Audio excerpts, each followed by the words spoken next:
ഏവം നഗാഃ ശ്രവണോരുധർമ്മേ പ്രകാശ്യമാനേ ഋഷിഭിः സഭായാം ആശ്ചര്യമേകം സമഭൂത്തദാനീം തദുച്യതേ സംശൃണു ശൗനകത്വം.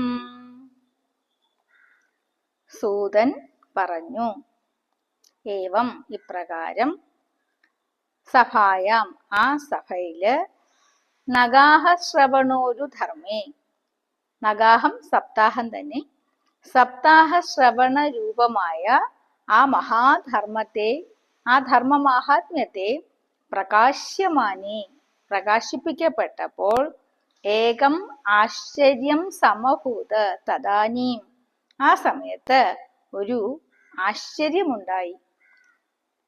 ഹേ ശൗനക, അല്ലയോ ശൗനക മഹർഷി, ഞാൻ അതിനെക്കുറിച്ച് പറയാം, അങ്ങ് ശ്രദ്ധിച്ചു കേൾക്കുക.